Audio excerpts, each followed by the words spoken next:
so much for coming and giving up your lunchtime to watch this presentation. This is the school climate presentation based on the survey that we did. It is for my Education 615 class at Jacksonville State University. When researching what makes schools effective, researchers have found that these are the 7 correlates of effective schools.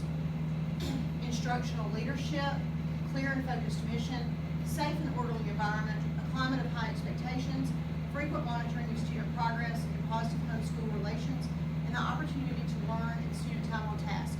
All of these are found in any effective schools. We are Pell City High School. Our mission is to empower every student to become a lifelong learner, to participate globally, and to excel, to perform to their full potential. We are a public high school in the Pell City Schools system, grades 9 through 12. We have a student population of 1,115 and a faculty and staff population of 110. And the survey that we used to do this was the American School Climate Survey, the teacher version from 2006. It is a measurement of a sample of our teachers at our school. We had 12 participants. 10 were female, 2 were male, all were white, all are native English speakers. The experience range of our teachers who completed this is from 3 years to 42 years of experience. 10 of our participants have masters, while 2 have bachelors. And 1 person completed only the first page, so 9 through 25 was blank, so our percentages changed from out of 12 to out of 11 at some point.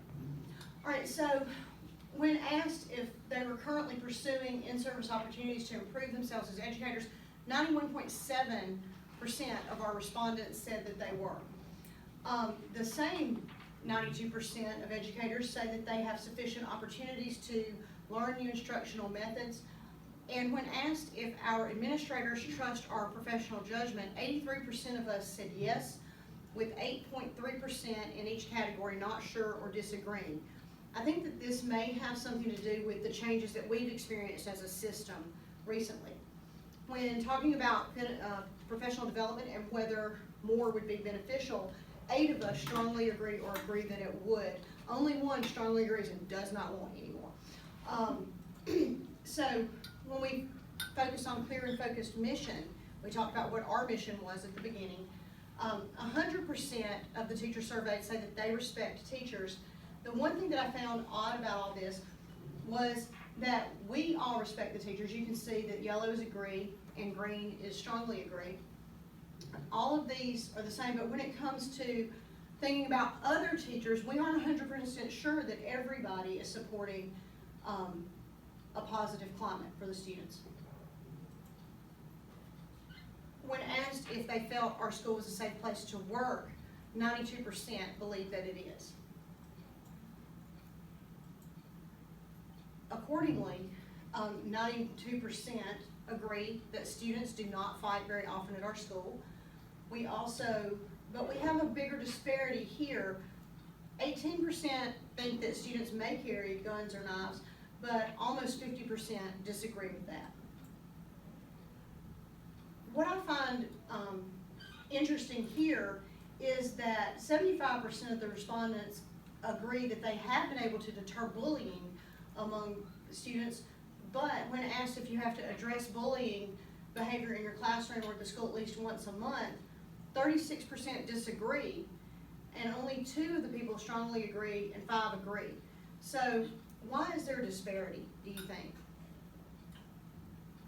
The levels of the classes? I think so. I think it could be, and I also think that the wording of the question could be, does it mean do we address bullying, like do we talk about it and why it's a bad thing, or do we have to address an incident of bullying? Okay, and continue with our high expectations. Most of us believe, this is the do not disagree, we do believe that our kids can be successful at the community college. We believe for the most part that they are capable of high achievement on standardized exams, and we believe they are going to become productive citizens, but a few of us aren't sure. And we think that some, we're kind of about even on this about whether they're going to have difficulty in core subjects. All right, so continuing with the climate of high expectations, we're split and the disagree and the agree, we have the same percentage, 27, that aren't sure about whether students are motivated to learn. All of us agree that our students are expected to live beyond the age of 25, and 66% of us believe that students trust our teachers. When we look at the students' opportunities to learn, we can see here that blue is teachers are not fair to some students at the school. Red, there are students who will be successful because of their race. And racial barriers to educational and economic opportunity no longer exist in the United States. All of us disagree about the racial barriers. We know that they still are here. There's a little bit more concern about fairness for students from all teachers. And then students who will be successful because of their race in general, we disagree with that as well. So homeschool relations, and I think this is a place where we really need to step it up. 55% of us think that parents are supportive of the school-based activities, however, 36% don't. But when we talk about having met our children's caretakers or legal guardians, almost 50% disagree, and then 20 more, so 70% of us don't know their caretakers. So what can we do, to change things? And we're already making some changes. We've had significant administrative change since the beginning of school. So we need to motivate our students. We can do good citizen programs, do attendance incentives, which we've already started. We have the food truck coming at the end of the second 9 weeks. We need to remove barriers. One thing that we have is a growing EL population, and so we have an EL team. We have gotten more products, things that can help children who are EL, and a possible peer mentoring program was mentioned by Rhonda, where students could help each other, maybe different grade levels, like big sister, little sister type things, big brothers, little brothers, to help each other progress socially.